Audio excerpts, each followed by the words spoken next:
स्वागत है। हम यहाँ पे भगवत गीता जो भगवान का गीत है उसे हम समझने का प्रयास कर रहे हैं। और हमारे रामलला जो यहाँ पे फिर हमारे लिए उपस्थित हुए हैं, जो हमेशा से ही रहते हैं लेकिन फिर भी यहाँ लीलाओं के रूप में हमारे साथ में हमें और स्नेह देने के लिए, हमें और आनंद देने के लिए अलग अलग रूपों में अलग अलग इसमें आते हैं। और इसीलिए हम इन पिछले 3 सप्ताह से और आज चौथा सप्ताह रामलीला भगवान के बारे में, जब वो राम के रूप में अवतरित हुए थे, उनके बारे में हम समझने का कुछ प्रयास कर रहे थे। और इसीलिए हम रामायण पे थोड़ा हमारा ध्यान केंद्रित था। हम इस सप्ताह भी उसको हम आगे बढ़ाएंगे। तो हम शुरुआत करते हैं प्रेयर से। प्रेयर शुरू करेंगे। हरे कृष्णा। हरे कृष्णा।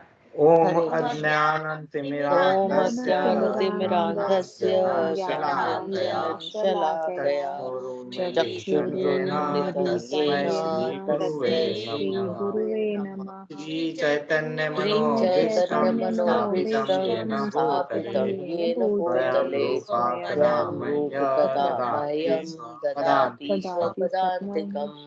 वन्देऽहं वन्देऽहं श्रीगुरोः श्रीयुतपदकमलं वैष्णवांश्च श्रीरूपं साग्रजातं सहगण रघुनाथान्वितं तं सजीवं साद्वैतं सावधूतं परिजनसहितं कृष्णचैतन्यदेवं श्रीराधाकृष्णपादान्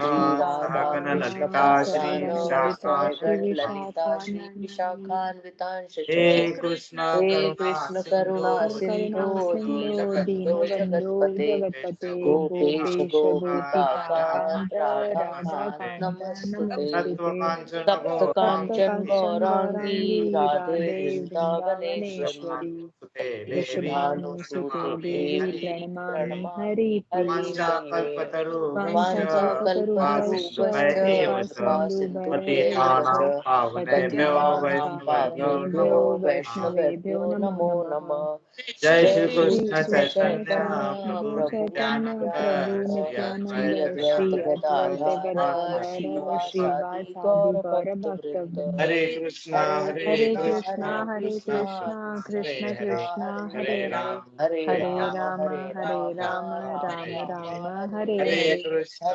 हरे कृष्णा कृष्ण कृष्ण हरे हरे हरे राम राम राम हरे हरे। हरे कृष्णा कृष्ण कृष्ण कृष्ण हरे हरे हरे राम राम राम हरे हरे।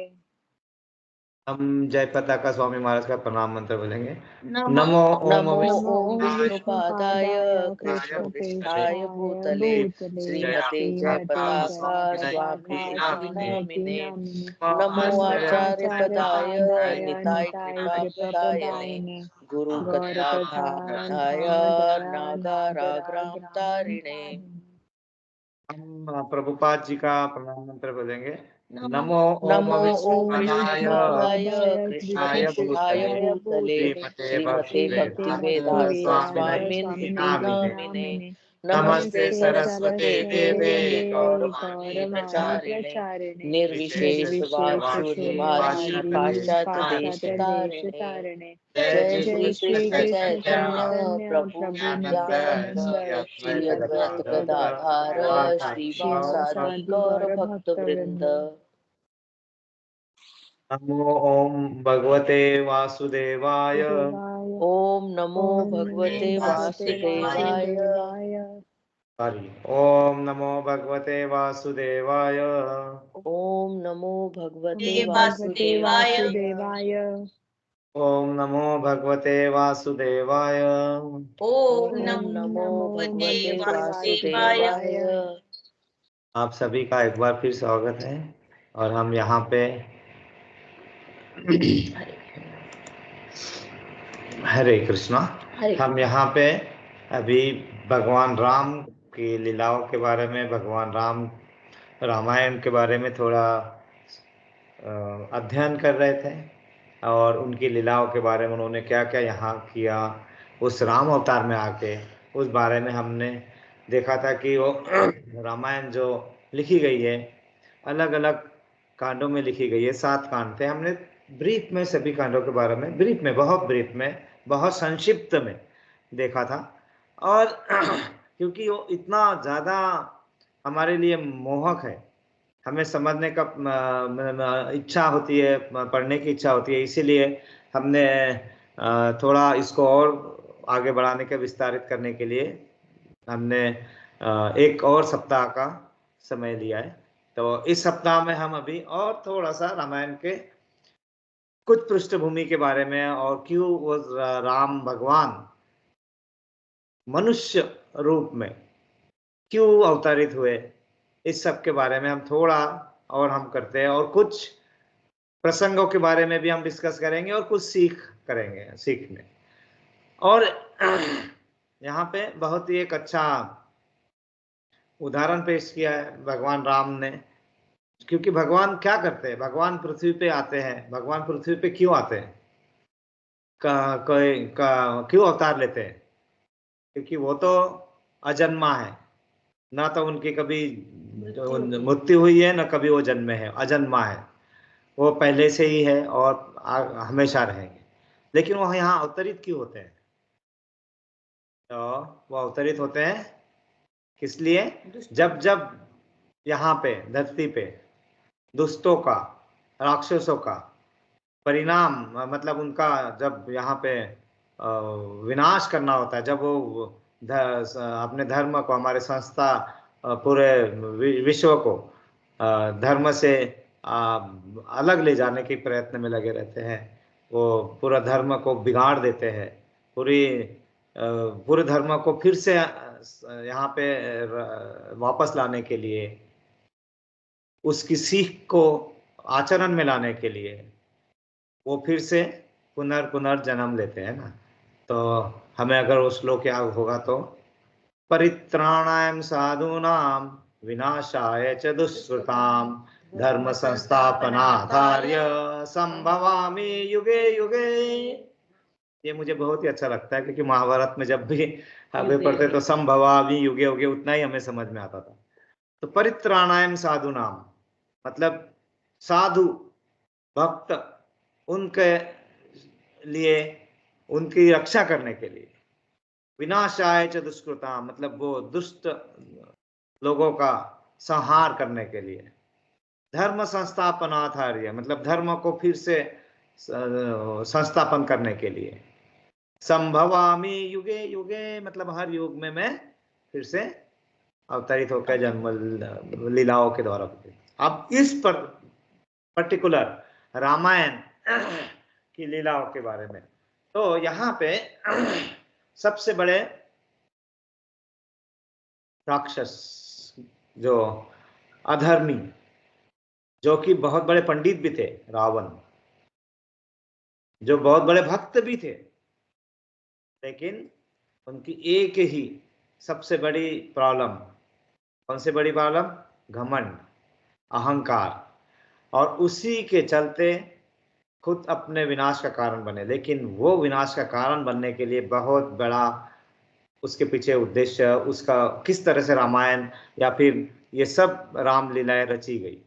तो सबसे पहले हमें ये ज्ञात होना चाहिए कि रावण जो थे, उन्होंने काफी तपस्या करके, देवी देवताओं को प्रसन्न करके, एवं शंकर भगवान को प्रसन्न करके उनसे बहुत सारे वरदान ले लिए थे, और उन वरदान के चलते वो और भी घमंडी हो गए थे। उन्होंने ब्रह्मा जी, जो पहले पुरुष मटेरियल वर्ल्ड के, जिन्होंने सेकंड इंजीनियर कहते हैं, दूसरे इंजीनियर, जिन्होंने पूरा यहाँ पृथ्वी पे जो भी रचनाएं की है भगवान के निर्देशन पे, उनको भी उन्होंने प्रसन्न करके उनसे भी वरदान ले लिया था कि मेरे देवी देवता मुझे कुछ नहीं कर सकते, मुझे अभय, मतलब मैं वरदान मिला था, उन्हें वरदान ले लिया था कि उन देवी देवता है उनका नाश नहीं कर सकते। देवी देवताओं के युद्ध होगा तो उसमें वही जीत होगी रावण की, और इसीलिए वो और अधर्मी हो गए थे। लेकिन उनका घमंड, उनका अहंकार था, जिस अहंकार के कारण उनसे एक चूक हो गई, अदरवाइज ये सब और कोई रचना करनी पड़ती थी भगवान को। उनका घमंड क्या था? उनका घमंड ये था कि उन्होंने वरदान मांगा जो ब्रह्मा जी से, उस समय उन्होंने मनुष्य जीवन को तुच्छ समझा। अरे ये क्या है, इनको तो मैं कीड़े मकोड़ों की तरह मसल के रख सकता हूं। और इसीलिए वो वरदान में उन्होंने वो शामिल नहीं किया कि मैं मनुष्य के हाथों में मर सकता हूं। मतलब उनको तो वो तुच्छ समझ के वो वरदान से उनको बाहर रखा, और ये चीज ब्रह्मा जी को पता है। और इसीलिए भगवान के पास सभी देवता देवी देवता जाते हैं और उन्हें कहते हैं कि इनका बहुत ही अधर्म बढ़ चुका है, किसी भी तरह से किसी को भी। वो रावण तो भगवान के दिए हुए नियमों के भी बाहर जा रहे थे। उनको वो तो ये भी चाह रहे थे कि यहां से स्वर्गलोक में भौतिक सामान लेके लोग पहुंच जाए, भौतिक शरीर लेके पहुंच जाए, ऐसा मतलब उसका कोई रूपांतर और ये सब नहीं होना चाहिए, मतलब यहां से वहां पहुंच जाए ये सब। और वो सब वो प्राप्त भी कर रहे थे अपने रिद्धि सिद्धि और तपस्या से। तो ये सब चीजें बहुत ही विरुद्ध जा रही थी और देवी देवता त्रस्त हो चुके थे। तो वो परम परमेश्वर के पास पहुंचते हैं और उनसे आराधना करते हैं कि भगवान आप यहाँ पे आपको अवतरित होना पड़ेगा अभी फिर से, क्योंकि आपने कहा है कि जब जब अधर्म बढ़ जाएगा तो मैं आऊंगा। तो इन्होंने बहुत प्रार्थना के बाद भगवान माने कि चलो हम अवतरित होते हैं। लेकिन अगर रावण का संहार करना है तो उन्हें मनुष्य रूप में ही अवतरण होना पड़ेगा, क्योंकि वही एक वरदान बचा था। तो इसीलिए वो मनुष्य रूप में अपनी लीलाओं को प्रदर्शित करते हुए, वो वही एक उद्देश्य नहीं था, उसमें बहुत सारा था। उन्हें यह बताना था कि कैसे हम अपने वचनों का पालन कर सकते हैं, कैसे हम सबको सुखी रख सकते हैं, कैसे हम किसी को दुख न दे के किस तरह से राज्य चला सकते हैं, सबको सुख रख के सभी को दरिद्र रिशा से ऊपर रख के, और किस तरह से राम राज्य स्थापित कर सकते हैं, सब को प्रदर्शित करने के लिए उन्हें यहाँ अवतरित होना था। तो वह अवतरित होने के लिए भी आप देखो बहुत बड़ी उसके पीछे भी एक कथा है, कथा नहीं है इतिहास है जो रचा गया था। तो कैसा है कि हमें पता है राजा दशरथ बहुत ही महान राजा, पराक्रमी राजा, विक्रमी राजा। उनके राज्य में सभी सुखी, न किसी घर में दुख, न द्वेष, न लड़ाई, सब सुखी। लेकिन वो दुखी थे। किसी को पता है राजा दशरथ जी की कितनी पत्नियां थी? 3 पत्नियां थी। 4।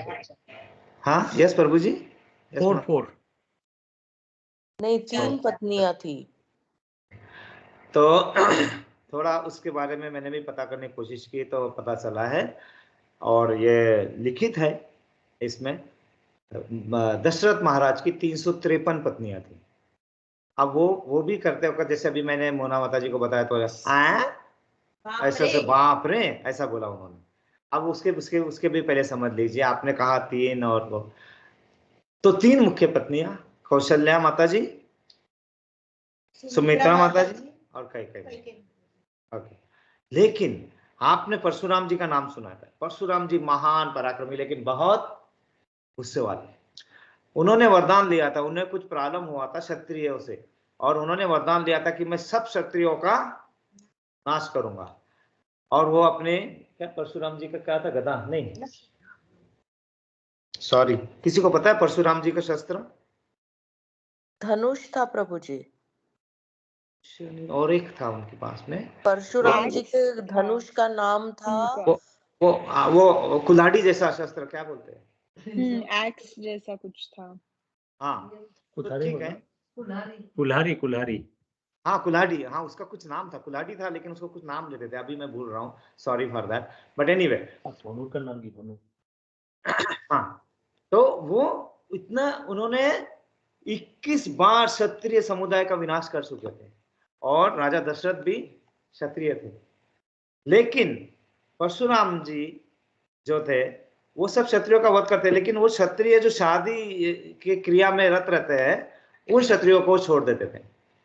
तो उससे बचने के लिए राजा दशरथ जी ने 350 बार शादियां की, सिर्फ उसी के लिए कि जब भी वो परशुराम आते थे राजा दशरथ जी एक शादी करते थे ताकि परशुराम से बच सके।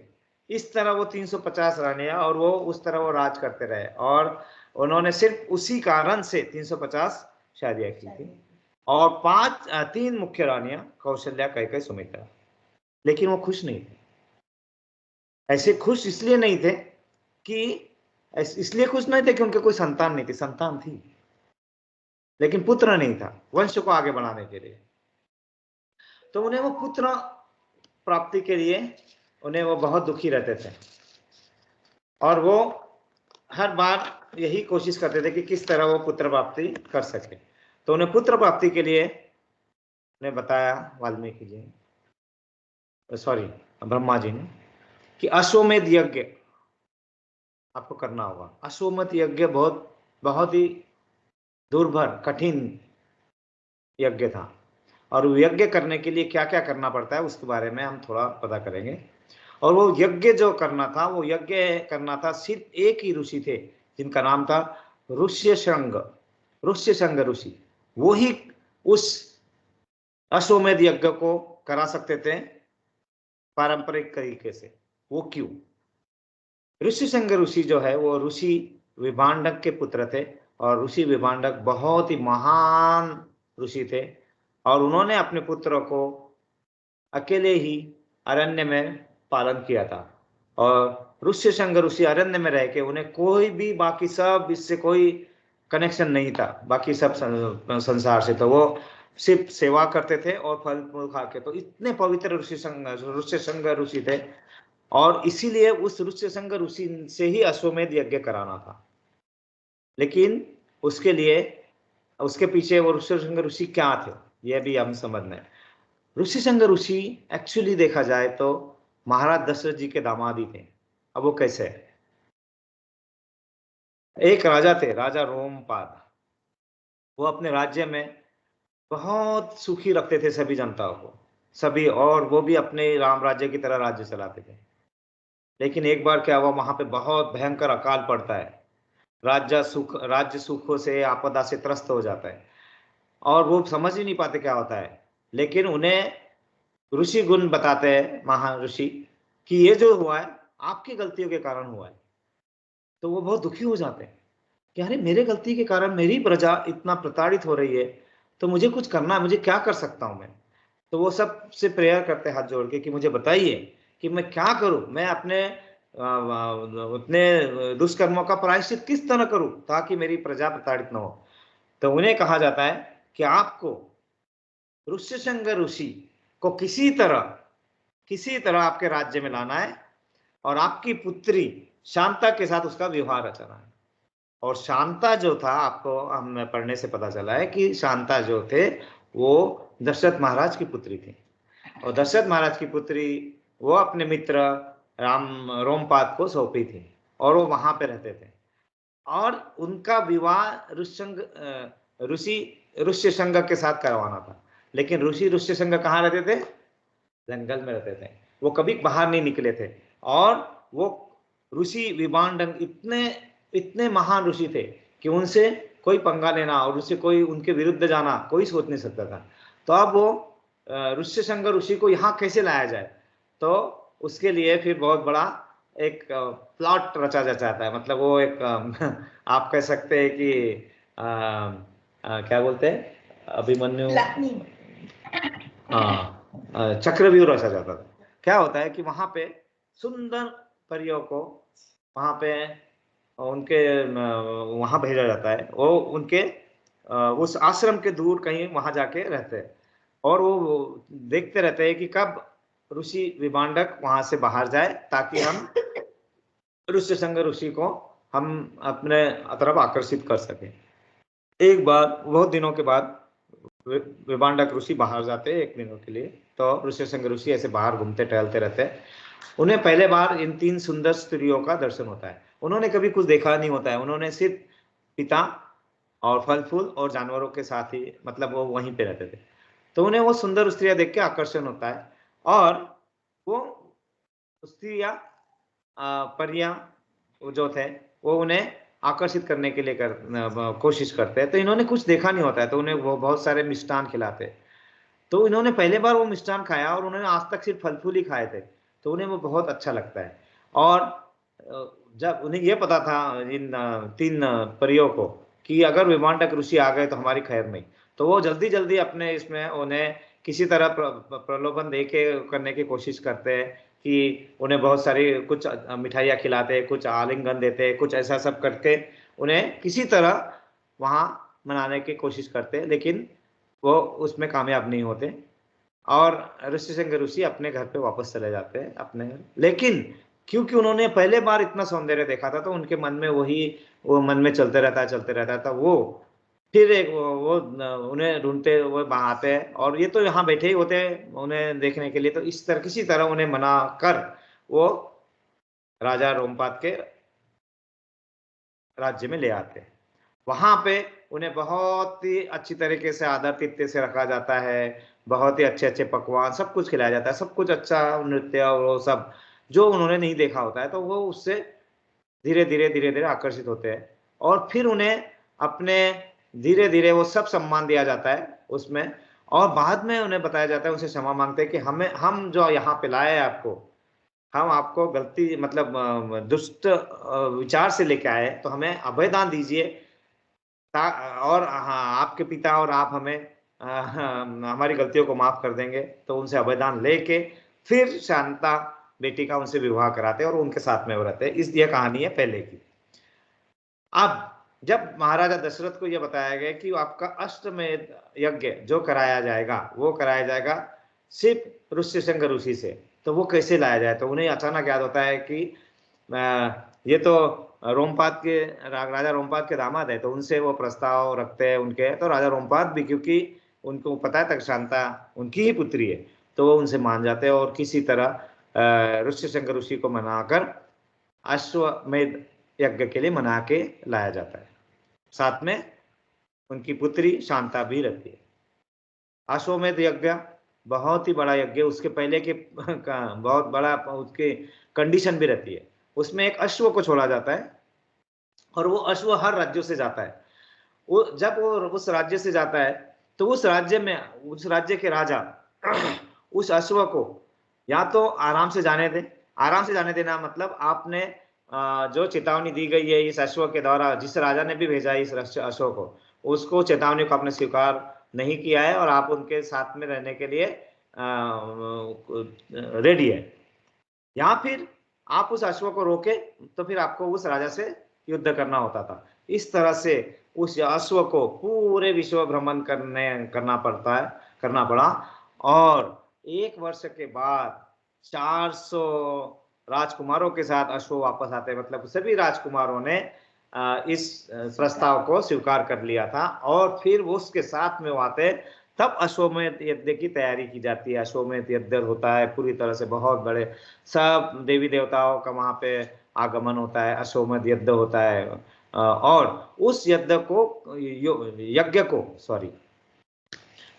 को संपन्न होने के बाद ऋष्यशृंग ऋषि बताए कि आपको अगर पुत्र रत्न प्राप्ति चाहिए तो इसके बाद आपको पुत्रेष्टि यज्ञ करना होगा, और पुत्रेष्टि यज्ञ संपन्न कराते हैं और फिर उस यज्ञ से, उस अग्नि यज्ञ से एक बहुत ही महान व्यक्तित्व जो इंद्र के द्वारा भेजे जाते बाहर आते हैं, प्रकट होते हैं और साथ में एक बहुत बड़ा स्वर्ण पात्र जिसमें वो खीर लेके आते हैं और वो खीर फिर राजा दशरथ को दी जाती है उस सब के बाद, और वो खीर का उन फिर माताओं को वो खीर दी जाती है। तो उसमें से आधी खीर महाराज कौशल्या रानी को देते थे, आधी जो बची उसमें से 1/4 25% क्वार्टर जो दी जाती है वो दी जाती है सुमित्रा माता को। और फिर जो बचा 1/4 है ना, जो 1/4 बचा, 1/4 का आधा भाग कैकेयी को दी जाती है। और जो आधा भाग वो 1/4 का बचा मतलब 1/8 वो फिर से सुमित्रा माता को मिल जाती है ना। और फिर उनको वहां पे खुशी का वातावरण आता है कि फिर उन्हें चाहुल लगती है, मतलब वो पुत्र प्राप्ति का मतलब गर्भधारणा होती है। और फिर बाद में सबसे पहले नवमी के दिन कौशल्य माता के यहाँ पुत्र रत्न भगवान राम के रूप में आते हैं। और कैकेयी माता के पेट से भरत का जन्म होता है। और सुमित्रा माता को 2 बार खीर मिली थी, तो उनके यहाँ जुड़वा शत्रुघ्न और लक्ष्मण जुड़वा, चारों इतने सुंदर बालक। ये पता होना चाहिए कि ये सब चीजें जो है आप देखिए, ये सब चीजें रचित है और यहाँ पे भगवान को अवतरित होना है। और यहाँ पे जो भगवान अवतरित हुए हैं अभी यहाँ पे, ये जो है ये भगवान कृष्ण के, विष्णु के विस्तारित रूप में यहाँ पे आए हुए हैं। और यहाँ पे जो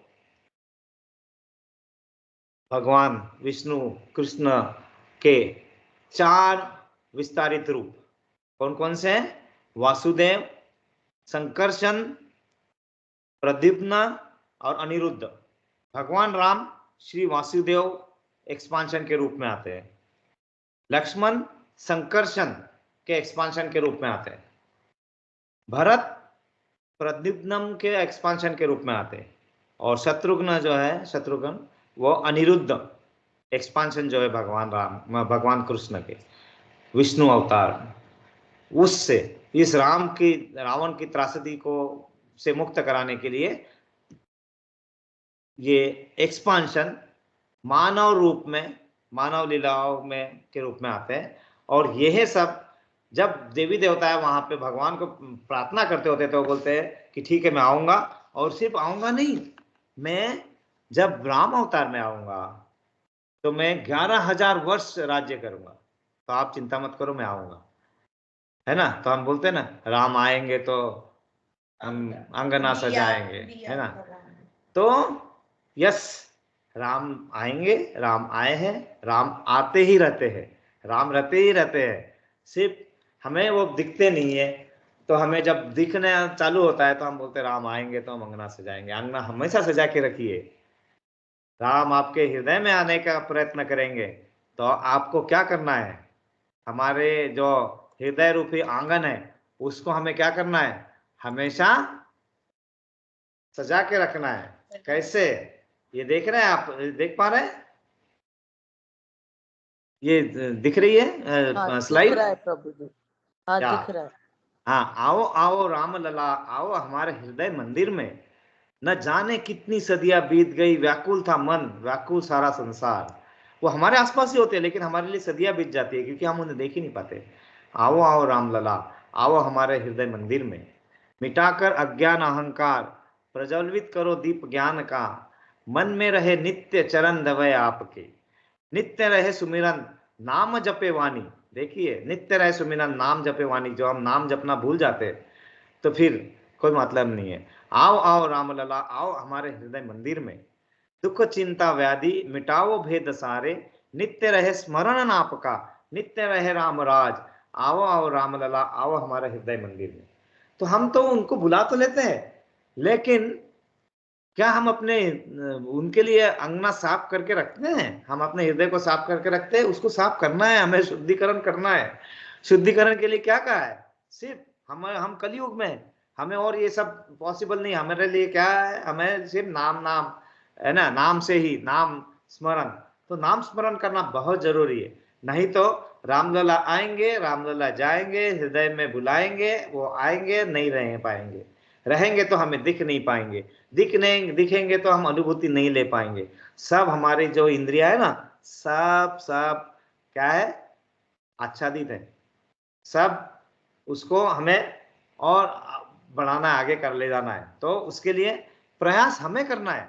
रामलला तो आते रहते हैं, आए हैं मतलब हमेशा ही है, लेकिन हमारे प्रयासों में हम कम ना पड़ जाए, इसलिए हमें ये सब चीजें पता होनी चाहिए। एनीवे हम वापस आते हैं। तो इस तरह राम भगवान मानव इसमें अवतरित होते हैं। यहाँ पे भगवान विष्णु के अवतार के रूप में जब यहाँ पे आते हैं और यहाँ पे उन्हें बहुत बड़ी लड़ाई लड़नी है, तो ब्रह्मा जी सभी देवी देवताओं को क्या कहते हैं, सभी देवताओं को उनका आदेश आता है कि भगवान विष्णु के होने वाले अवतार की सहायता हेतु सभी अपने अंश स्वरूपों को उत्पन्न करें, सभी देवी देवता।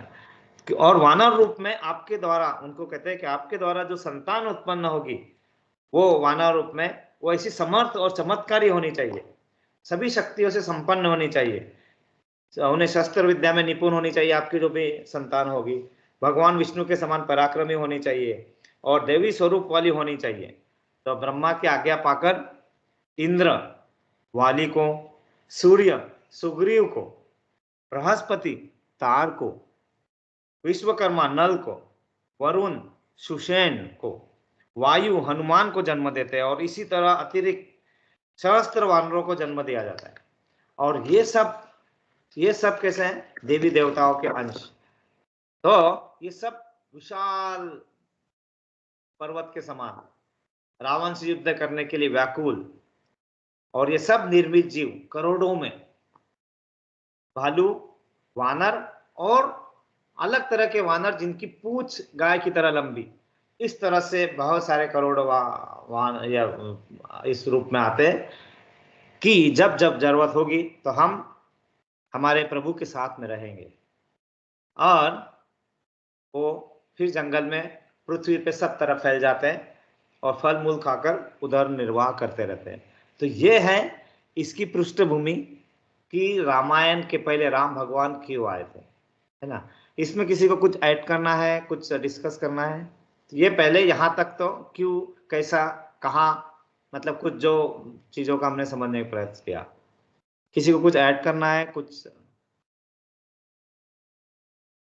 प्रभु जी, आपने बहुत अच्छे से बताया, इतना सब डिटेल नहीं पता था। तो मैं बस ये जानना चाह रही थी आपसे कि जब रावण का जो वो बढ़ गया था अहंकार, और उससे चूंकि बहुत सारे वरदान पहले ही प्राप्त कर लिया था, इसमें एक और जो था कि उसने ब्रह्मा से अमृतत्व प्राप्त किया था फोर्सफुली, एक तरह से फोर्सफुली। ब्रह्मा जी उसे देना नहीं चाहते थे, लेकिन उसने बोला, प्रॉमिस किया था कि मैं उसको ग्रहण नहीं करूंगा, उसे अपनी नाभि में छिपा के रखूंगा। तो वो मतलब फिर जब राम जी का जन्म हुआ, मतलब होने वाला था, वो इसी क्या था कि रावण का वध करना है, क्योंकि उसकी बहुत ज्यादा ताकतें बढ़ गई थी और वो खतरनाक हो रही थी। तो बस यही बोलना और पूछना भी चाह रही थी। नहीं, हाँ, इसमें अभी है ना, जैसे नाभि में अमृत छुपाया था, है ना, ये इस बारे में है ना, वाल्मीकि रामायण और तुलसीदास रामायण में थोड़ा या अलग अलग विसंगति आती है उसमें कि नाभि में ही है या नहीं है। उस बारे में मैं और डिटेल पता करूंगा, लेकिन मुझे अभी उस बारे में मैं क्लियर नहीं हूँ। और वो क्योंकि वाल्मीकि रामायण में ऐसा उसका ये नहीं आया है, लेकिन तुलसीदास रामायण में वहाँ पे आया हुआ है। तो वो उनका वध नाभि में ही किया, ये कराया, ऐसा उस बारे में कुछ ज्यादा उल्लेख यहाँ नहीं है। लेकिन ठीक है, जैसे आप बोल रहे हैं ना, उनका पाप का घड़ा तो भर चुका था और उसको उनको ये करने के लिए, और क्योंकि जैसे आपने बताया ना, उन्होंने सब देवी देवताओं से वरदान, न मरने का वरदान उनके पास था, लेकिन उनका घमंड अहंकार के कारण उन्होंने बोला मानव क्या तुच्छ है, इसको क्या है, मैं तो कैसे भी संभाल लूंगा। इसीलिए मानव रूप में उन्हें यहाँ आना पड़ा। यस माता जी, है ना। हाँ, और किसी का कोई प्रश्न या कुछ डिस्कशन? इसके आगे हम तो और कुछ चीज़ों के बारे में थोड़ा डिस्कस करेंगे, आगे बढ़ते हैं। तो ये पृष्ठभूमि थी। और हमने देखा था कि अलग अलग जगह राम भगवान ने अपनी लीलाओं का प्रदर्शन करके अपने इसमें बाल कांड में, अरण्य कांड में, अलग अलग तरीके से जब जब जो जो उनका रोल दिया था, जो जो रोल प्ले करना था वो करते रहे, ताकि मनुष्य उससे सीख लेता रहे और आगे वो उसको यूज करता रहे। तो एक सीख है जो हमने देखा था लास्ट बार, हनुमान जी जो वहां पे सीता माता को खोजते हुए थक जाते हैं और फिर बाद में वो गिव अप करना चाहते हैं, मैं जीवन से ये करूंगा, तो वहां पे उन्होंने क्या किया था हमने देखा था। वैसा दूसरा है जो मैं वाला कारण है ना, तो वो है एक प्रसंग है, उसके साथ हम समझने की कोशिश करेंगे। इसमें मैं ना होता तो क्या होता, ऐसे हनुमान जी के मन में आता है। और वो ये सब होने के बाद भगवान राम से डिस्कशन करते रहते हैं कि ये कैसे हुआ, उस प्रसंग के बारे में। तो एक बार हनुमान जी राम भगवान से बातें करते रहते हैं ऐसे बाद में। तो वो कहते हैं कि जब मैं अशोक वाटिका में था तो वहां पे रावण तलवार लेके सीता मैया के तरफ बढ़े क्रोध से, और मैंने सोचा कि वो तलवार छीन के उसका सर काट दो, ऐसा मेरे मन में आया। लेकिन अगले ही क्षण मैं क्या देखता हूं कि मंदोदरी ने रावण का हाथ पकड़ लिया। और यह देख के ये वार्तालाप किसके बीच में हो रहा है, हनुमान जी और राम भगवान के बीच में। तो मैं बोलता हूं तो हनुमान जी बोल रहे थे ना, तो मैं ये सोच के कि मैं ये काट दूंगा, लेकिन जब मैंने देखा कि यह तो मंदोदरी ने रावण का हाथ पकड़ लिया, ये देख के मैं मतलब हनुमान जी गदगद हो गए। क्यों? क्योंकि उसके पहले अगर मैं कूद पड़ता तो मुझे ये ऐसा लगता कि मैं नहीं होता तो क्या होता, मतलब मैं ही सब कुछ कर सकता हूं। लेकिन ये हमें समझ में आना होता है कि यहाँ पे जो भी कराते हैं वो कौन कराते हैं, भगवान राम। तो उन्होंने क्या किया, उन्होंने मंदोदरी के माध्यम से उनका वो जो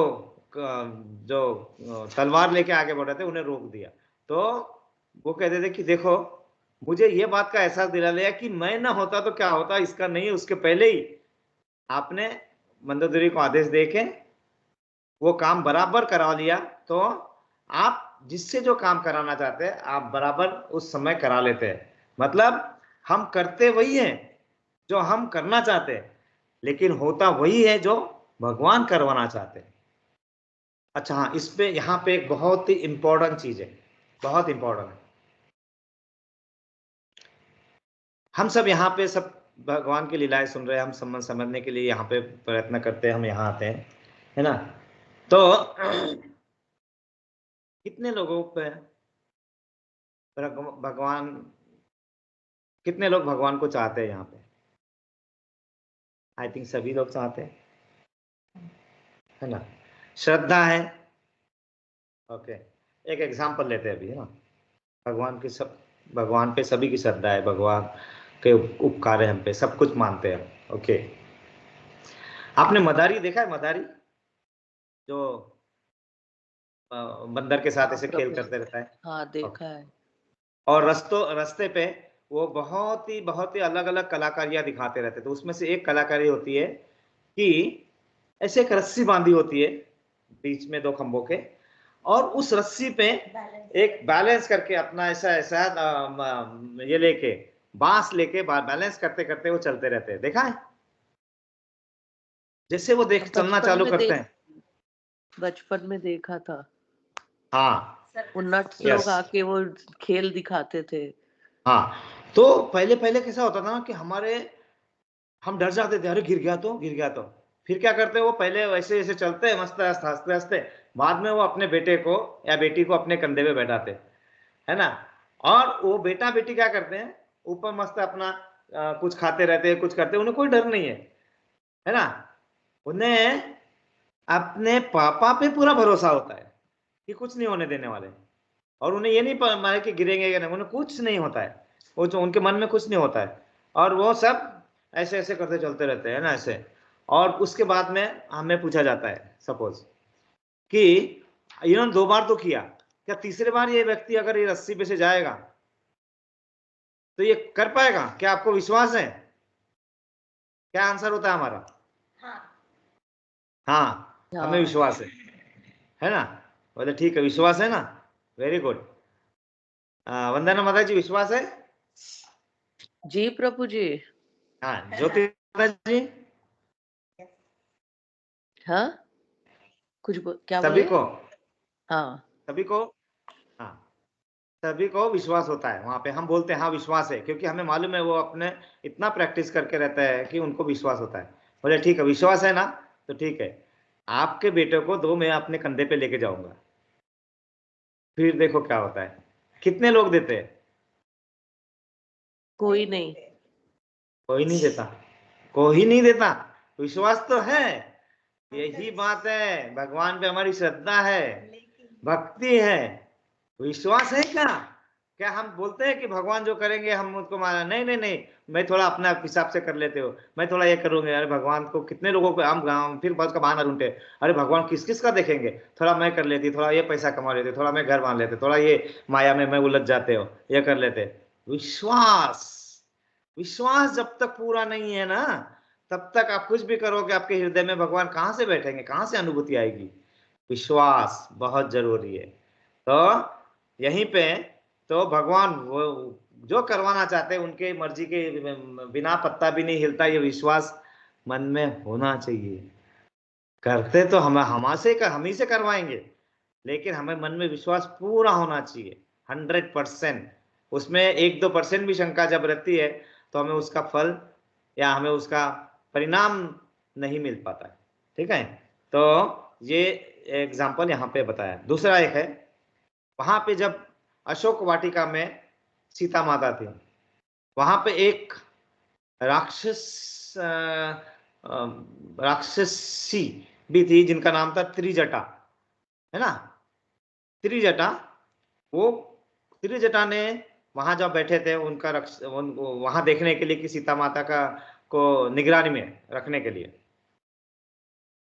उन्होंने जब हनुमान को देखा तो उनके मुंह से निकल पड़ा कि अरे ये बंदर, लंका में बंदर आया है, ये लंका को जलाकर राख कर देगा। अरे हनुमान जी हैरान हो जाते हैं कि मुझे तो प्रभु ने ऐसा कोई भी आदेश नहीं दिया है, और ये त्रिजटा ऐसा क्यों कर रही है, क्या करूं अब मैं? वो पूरे भ्रमित हो जाते हैं।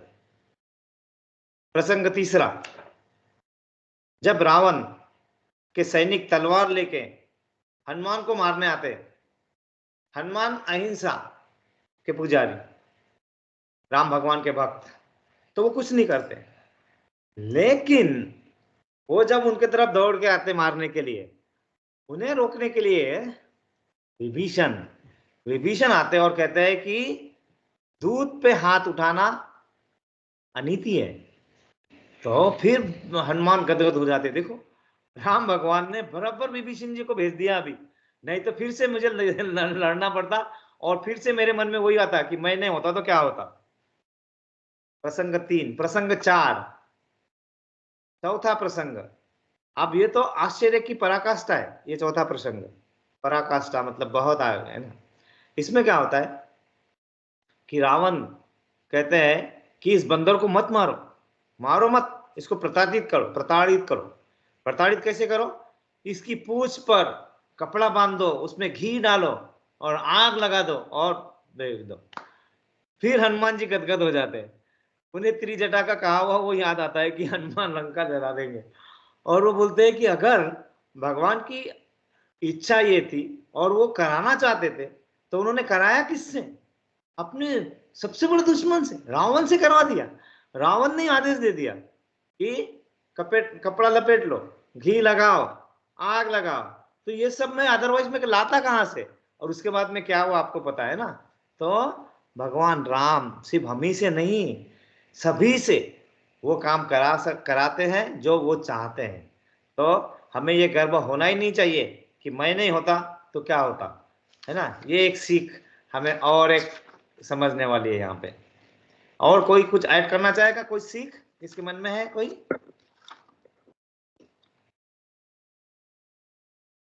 ओके, अगली तरफ बढ़ते हम। एक युद्ध कांड के समय हम सभी को पता है कि जब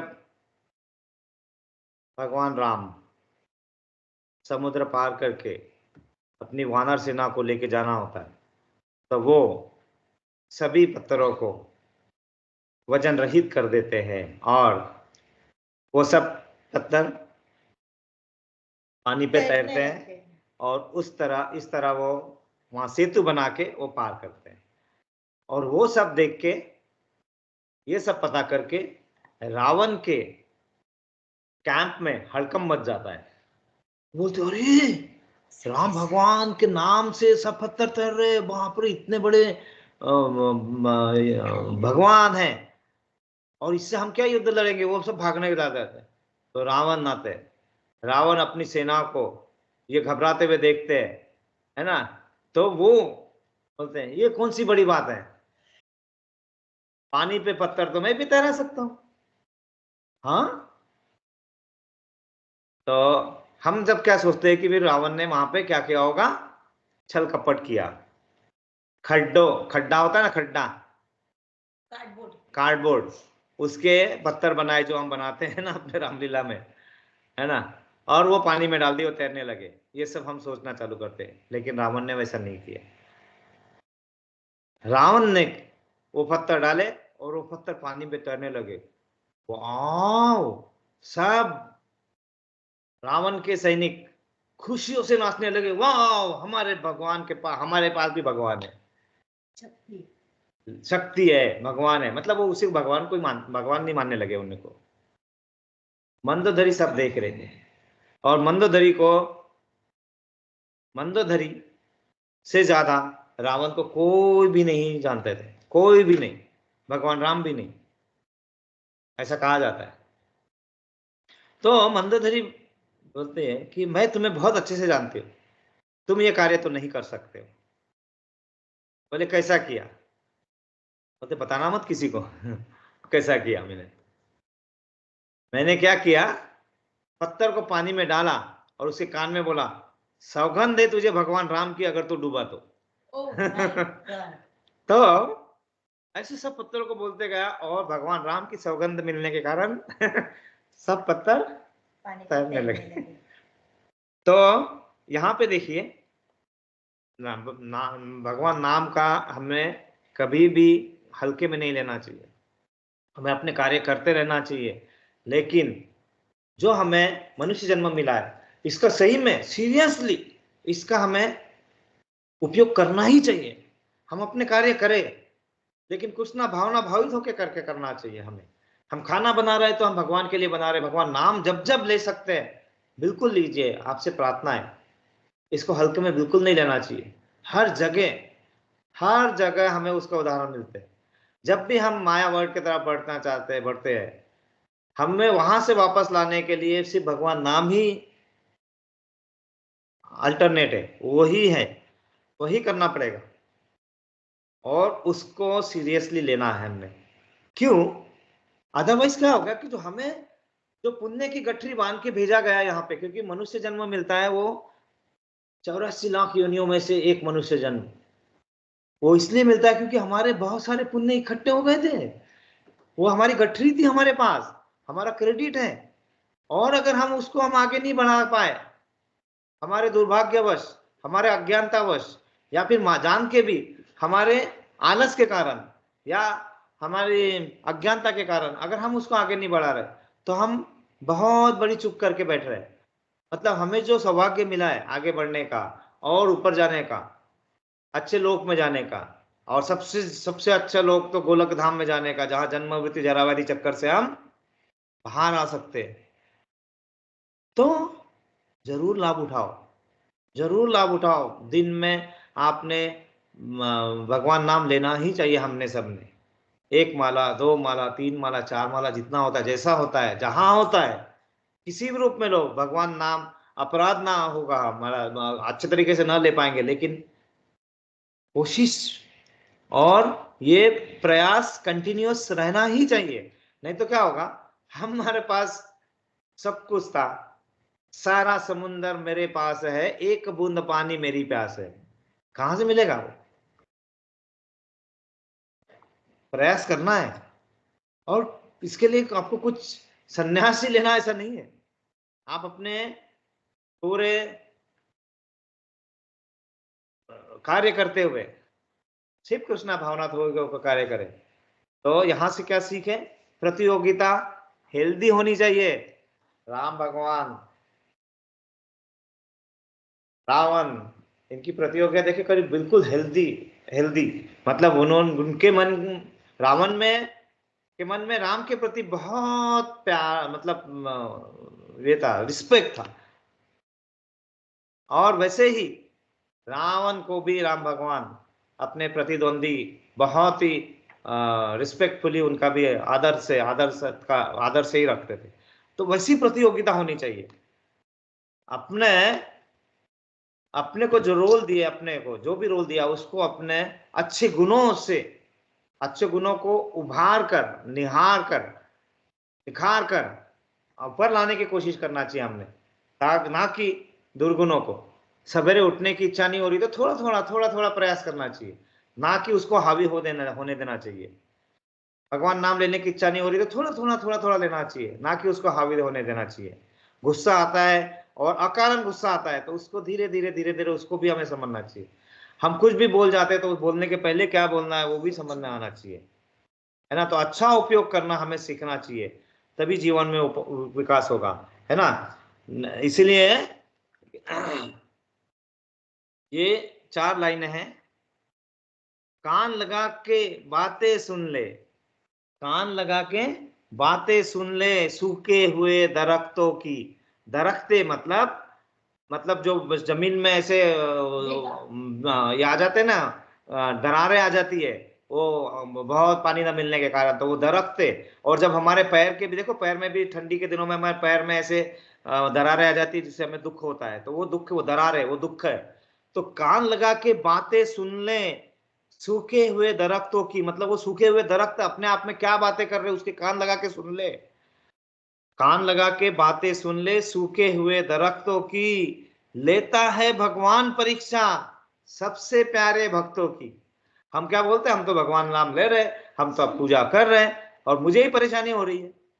अरे भाई समझना पड़ेगा, लेते हैं भगवान परीक्षा सबसे प्यारे भक्तों की परीक्षा ली जाती है। और क्यों? एक प्रश्न है गहरा जिसकी, हरि को थाह लगानी है, तेरी श्रद्धा सोना है या बस सोने का पानी है। मतलब भगवान हमारी श्रद्धा को परखना चाहते हैं। हरि को थाह लगानी है, मतलब समुद्र में कितना गहरा है, कितना गहरा है, कितना गहरा है, डुबकी लगा लगा के थाह लगानी है। एक प्रश्न है गहरा जिसकी, हरि को थाह लगानी है, तेरी श्रद्धा सोना है या बस सोने का पानी है। तो हमारी श्रद्धा सोना है, ये दिखना चाहिए, सोने का पानी सिर्फ ऊपर से दिखावट नहीं होनी चाहिए, अंदर से करो। 5 मिनट करो लेकिन अंदर से करो, भक्ति भाव से करो। नहीं तो ऊपर से पानी, सोने का पानी लगा के, आवरण दिखा के, आभूषण लगा के कुछ नहीं होने वाला है, कुछ हासिल नहीं होने वाला है। करो ये भी सब, लेकिन अंदर मन में श्रद्धा बढ़ाओ, श्रद्धा भाव से करो। 5 मिनट करो, 10 मिनट करो, श्रद्धा के भाव, जो भी करना है श्रद्धा से करो। क्यों? क्योंकि जो फूल धरे हर डाली पर, विश्वास तो रख उस माली पर। मतलब हम तो फूल हैं, हम फूल हर डाली पर भगवान ने रखे हुए। तो जो फूल धरे हर डाली पर, विश्वास तो रख उस माली पर, तेरे मार्ग में पत्थर है तो पत्थर भी खिल जाएगा।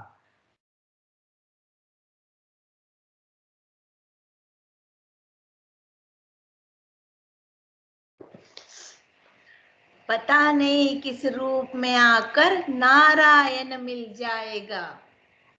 हरे कृष्णा। प्रभु जी, वो आवाज कट गई थी तो आप उसको दोबारा बोलेंगे क्या? हाँ हाँ, लास्ट की लाइन है ना। आपका 1 सेकेंड, कुछ 10 सेकेंड के लिए आवाज कटी थी।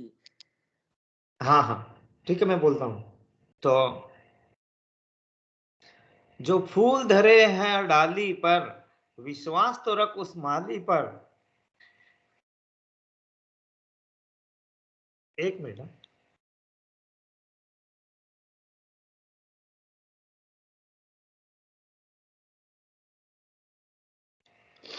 या जो फूल धरे हर डाली पर, विश्वास तो रख उस माली पर, तेरे मार्ग में पत्थर है तो पत्थर भी खिल जाएगा, पता नहीं किस रूप में आकर नारायण मिल जाएगा।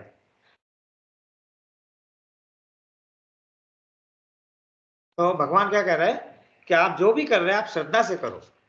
तो कृष्णा भावना भावित होकर अगर हम करेंगे तो ही उसका हमें फल मिलेगा।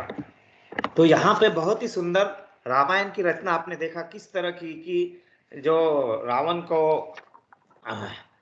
का संहार करना था, है ना, तो उसके लिए पहले मनुष्य जन्म में आना जरूरी है, और मनुष्य जन्म आने के लिए क्या क्या सब हुआ वो सब हमने सुना। तो यहाँ पे बहुत सूझ है, रामायण में बहुत सारी चीजें हमें सीखने के लिए बहुत सूझ है, लेकिन एक ही है, एक अभी लास्ट वाला एक वार्तालाप है युद्ध कांड में, है ना, राम और रावण के बीच में जब आमने सामने आते हैं तो उसमें एक वार्तालाप होता है। उस वार्तालाप के साथ में हम यहाँ पे रुकना चाहेंगे। और एक और ये है ना, ये वार्तालाप बहुत अच्छी तरीके से जब रामायण आया था ना, रामायण हमारे इसमें, तो उसमें किसने रामायण ने किसने लिखा था, रामायण किसने हमें बताया, नहीं नहीं नहीं नहीं, हमें रामायण सीरियल किसने बनाई थी, रामानंद सागर जी ने। हाँ हाँ, रामानंद रामानंद सागर। सागर जी, उसमें भी ये प्रसंग बहुत अच्छी तरीके से बताया था। वो प्रसंग को मैं पढ़ता हूँ अभी। तो इसमें राम और रावण का जो सामना होता है ना, वहां पे तो जहां रावण का कोई कुछ भी नहीं बिगाड़ पाता है ना, तो राम जी ने उसका रथ, उसके पहले रावण के सामने सभी आए थे, सभी के साथ उसका युद्ध होता है, लेकिन सब कुछ नहीं कर पाते राम का, लेकिन राम जी आते हैं और क्या करते हैं, उसका रथ अस्त्र शस्त्र तहस नहस कर दिया, और एक पल में रावण जमीन पर आ गया। और उस समय भगवान राम ने जो कहा वो मैं बता रहा हूं अभी, है ना, भगवान राम ने क्या क्या कहा, है ना, वाह रावण वाह, शिव देवता के त्रिशूल के भांति प्रचंड वायुपुत्र हनुमान की मुस्तिका का प्रहार तुमने सह लिया, तुम सचमुच परम शक्तिशाली हो। पर, पर कितने दुर्भाग्य की बात है कि तुमने अपनी शक्ति अधर्म के कार्य में लगा दी और इस दुर्दशा पे पहुंच गए। कौन सी दुर्दशा, जमीन पे आ गए। तो रावण और भक्त, इसमें अंतर है। रावण ज्ञानी था लेकिन उसमें अहंकार, और भक्त क्या होता है, अहंकार रहित, भगवान को सरेंडर। इसीलिए भक्त ज्ञानी से ज्यादा ऊपर होते हैं, है ना। तो रावण जो ज्ञानी में अंतर होता है ना, भक्त चाहे मूर्ख हो लेकिन हृदय का सच्चा और मन का सरल होता है, और ज्ञानी तुम जैसा मूर्ख, ये भगवान राम बोल रहे हैं ना उनको, ज्ञानी तुम जैसा मूर्ख या दुष्ट भी हो सकता है, जिसे सोने की लंका के सिंहासन पर बैठकर भी अपूर्णता का एहसास हो रहा है, अपूर्णता के कांटे चुभ रहे, इतना सब होने के बाद भी तुझे अपूर्णता का कांटे चुभ रहे, क्योंकि मूर्ख हो। अशांति चिंता तुम्हारे जीवन में हमेशा तड़प के सिवा कुछ नहीं देने वाली है। तुम्हारे जैसे दुराचारी को ऐसे समय यह भास हो जाता है कि तुम्हारा अंत अब निकट आ चुका है, उसे वो भास हो जाता है, क्योंकि वो ज्ञानी भी है लेकिन अहंकार के कारण वो सब करता है। तो राम भगवान उसे बता रहे हैं ना, और तब तुम क्या करते हो, तुम एक घायल सांप की तरह अपनी सुरक्षा के लिए इधर उधर जगह ढूंढते हैं, लेकिन उस समय तुम्हें सुरक्षा नहीं मिलती। और यही अवस्था इस समय तुम्हारी है, तुम्हारे पाप कर्मों के विष के प्रभाव में तुम्हारे मन की शांति को जला दिया है, और तुम उसे उस विषैले कांटे की चुभन को छुपाने के लिए ऊंची ऊंची आवाज में बड़ी बड़ी डींगे हाँक रहे हो। कौन कह रहे, राम कह रहे रावण से, बड़ी बड़ी डींगे हाँक रहे हो, मैंने ये किया, मैंने तो ब्रह्मा को किया, मैंने ये किया, बड़ी बड़ी डींगे हाँक रहे हो। क्यों, क्योंकि मालूम है अंदर से अभी ये अशांति हो गई है, आप तुम्हें बचना नहीं है, लेकिन अपने आप को जबरदस्ती प्रोत्साहन देने के लिए, झूठा प्रोत्साहन देने के लिए अपनी बड़ी बड़ी डींगे हाँक रहे हो, है ना। तो जिन्हें तुम्हारा अपना मन ही सच नहीं मान रहा है, मन तो सच नहीं मान रहा है लेकिन बाहर से बताने के लिए, तो रावण इसी अवस्था को दुर्दशा कहते हैं। ध्यान रख रावण, युद्ध जीतने के लिए धर्म और आध्यात्मिक शक्ति की आवश्यकता होती है। पाश्विकता और शस्त्रों की सहायता से कभी भी युद्ध नहीं जीता जा सकता। याद है रावण, तुमने एक बार लक्ष्मण से कहा था कि तुम्हारे यहाँ न तो धर्म, न कोई युद्ध नीति, न कुछ भी होता है, हम कभी भी युद्ध करते हैं, हम अभी भी युद्ध नीति को फॉलो नहीं करते, हम कभी भी अधर्म के साथ चलते हैं। तुमने लक्ष्मण को कहा था, लेकिन हमारे यहाँ युद्ध का भी एक धर्म होता है और उस धर्म के हिसाब से हम निहत्ते ये ऐसे ये रघुकुल साहब निहत्ते शस्त्रहीन लोगों पे वार नहीं करते हैं। हमारे रघुकुल की रीत है ना। तो रघुकुल की वीरता के कारण, रघुकुल की वीरता क्या कहती है कि हम, या रघुकुल की रीत क्या कहती है, हम किसी नियत्ते पे वार नहीं करते। तो उसकी वीरता को देख के रावण अपमानित हो जाते, लेकिन राम क्या कहते कि जा रावण, अब तू घर जा, संध्या समय हो गया है। धर्म युद्ध नीति कहती है संध्या के बाद युद्ध नहीं होगा, जा और कल फिर सुसज्ज होके आना फिर से। और जब दूसरे दिन वो सुसज्ज होके आता है और बाद में राम भगवान उसका वध करते, उसके बाद में क्या होता है, अन्याय पर न्याय की जीत हो जाती है, अधर्म पर धर्म की जीत होती है, अनीति पर नीति की जीत और असत्य पर सत्य की जीत होती है। बोलो सियापति रामचंद्र की जय जय। तो इस तरह हमें बहुत सारी चीजें यहाँ पे, बहुत सारी चीजें सीखने वाली है, समझने वाली है। और वही नहीं, अपने आचरण में लाना जरूरी है। जब तक हमें आचरण में लाओगे हम नहीं होगे। तो जैसे उन्होंने बताया ना, पता नहीं किस रूप में हमको नारायण मिल जाएगा। तो हमें किसी की उपेक्षा करनी नहीं चाहिए। कोई भी हमें ये नहीं बोलेंगे ए तुच्छ, तू क्या मेरी मदद कर सकता है। राम भगवान को देखिए, जब वो राम सेतु बना रहे थे तो गिलहरी वो कुछ नहीं कर सकती, तो क्या कर रहे थे, गिलहरी जाती थी, पानी में डुबकी लगाती थी, रेती में ऐसे ऐसे गुल गुल गुल गुल करते थे और आके ऐसे रोज झटकते थे। उसको देख के बाकी वानर हंस रहे थे कि ये सब क्या है, क्या हो रहा है इससे।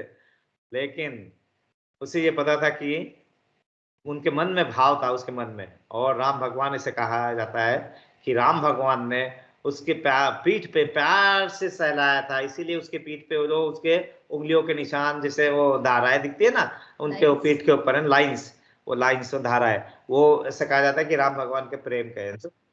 कोई भी कार्य हमारा, छोटा मोटा कार्य कभी भी छोटा नहीं होता। कोई भी कार्य भगवान के लिए किया गया कार्य कभी कोई छोटा नहीं होता। इसलिए अपने कोई भी कार्य को आप छोटा ना मानिए। कोई भी कार्य करते वक्त भगवान का नाम उनको मन में रखिए। भगवान का नाम लेके हम आगे बढ़ेंगे तो हमारे कार्य निष्काम कार्य बनेंगे। सकाम कार्य से हम निष्काम कार्य की तरफ बढ़ते जाएंगे।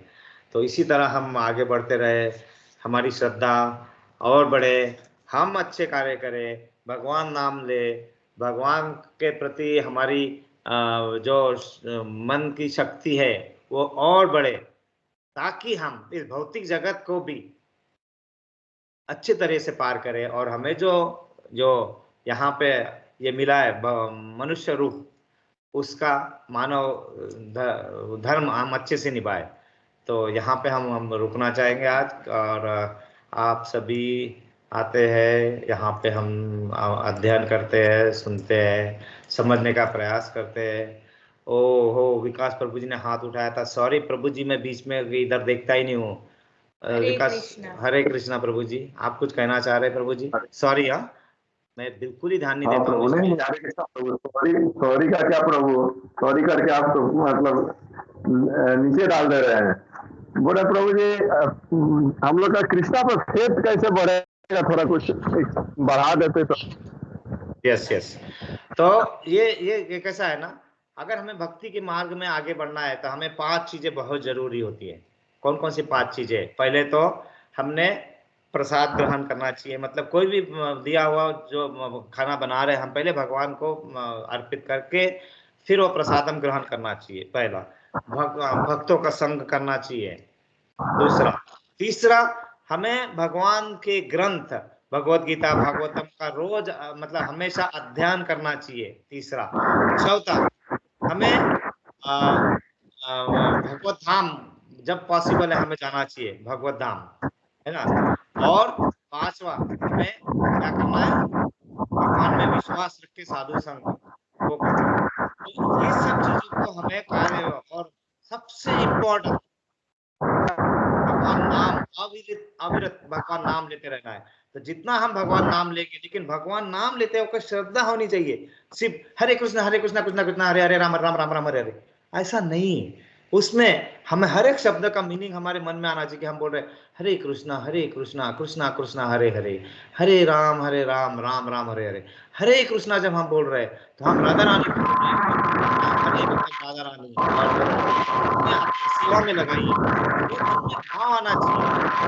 भाव बात पे जब हम प्रभु जी कुछ ज्यादा वॉइस लेंगे, में डिस्टर्बेंस नाम है। लेंगे तो हम अपने आप उसमें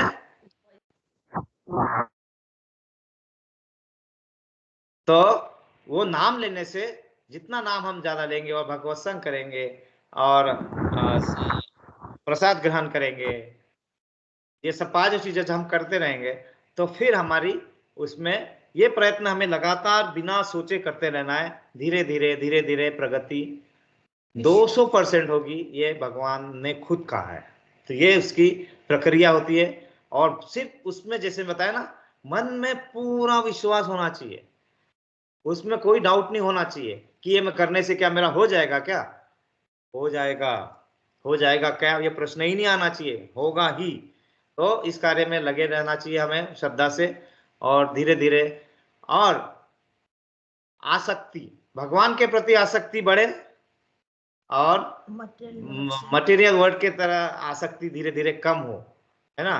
तो अपने आप जब भगवान नाम जब लेना, हम जब का नाम बढ़ता है तो अपने आप भगवान के लिए हमारी आसक्ति बढ़ती है, श्रद्धा बढ़ती है, तो धीरे धीरे विरक्ति अपने आप आने लगती है। तो ये सब चीजें करते रहना है, तो हमारा हम उसमें बहुत अच्छी तरीके से प्रगति कर सकते हैं। ये प्रभु जी आंसर है इसका। हरे कृष्णा प्रभु, थैंक यू प्रभु। हरे कृष्णा हरे कृष्णा। तो आप सभी आते हैं, बहुत ही अच्छा लगता है ना। तो हम सभी इसी तरह आगे बढ़े, हमारी श्रद्धा और बढ़े, हम कार्य अपने कृष्णा भावना भावित होकर करें, एसोसिएशन में रहे, भगवान नाम ले, प्रसादम ले, भगवत धाम जाए, भगवत गीता भागवतम इनका हम अध्ययन करें, धीरे धीरे जैसा भी हो सकता है, एक श्लोक या जैसा भी होता है, इसमें रुचि निर्माण करें, रुचि निर्माण हो। इसलिए हम भगवान से प्रेयर करेंगे सभी का स्वास्थ्य अच्छा हो, सभी हम आगे अच्छे, हाँ हाँ, बच्चों की पढ़ाई हाँ यहाँ पे अभी हो, उनका अच्छा से हो। और किसी की कोई प्रेयर है, स्पेशल प्रेयर्स माता जी प्रभु जी?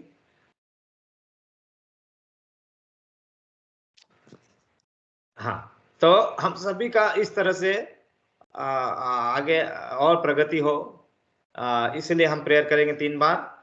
हरे कृष्णा कृष्णा कृष्णा हरे हरे, हरे राम राम राम हरे हरे, हरे कृष्णा कृष्णा कृष्णा कृष्णा हरे हरे, हरे राम राम राम हरे हरे, हरे कृष्णा कृष्णा कृष्णा हरे हरे, हरे राम राम राम हरे हरे। हमें प्रभुपाद जी को हमेशा ध्यान में रखना है, क्योंकि उन्होंने जो कार्य किया है वो बिल्कुल इस जगत के मनुष्य के मतलब मन में मतलब पॉसिबल ही नहीं था। उन्होंने कहाँ विपरीत परिस्थितियों में जाके किया। इसलिए प्रभुपाद जी के लिए हम प्रेयर करेंगे 3 बार। हरे कृष्णा कृष्णा कृष्णा हरे हरे, हरे राम राम हरे हरे, हरे कृष्णा कृष्णा कृष्णा हरे हरे, हरे राम राम राम हरे कृष्णा कृष्णा कृष्णा हरे राम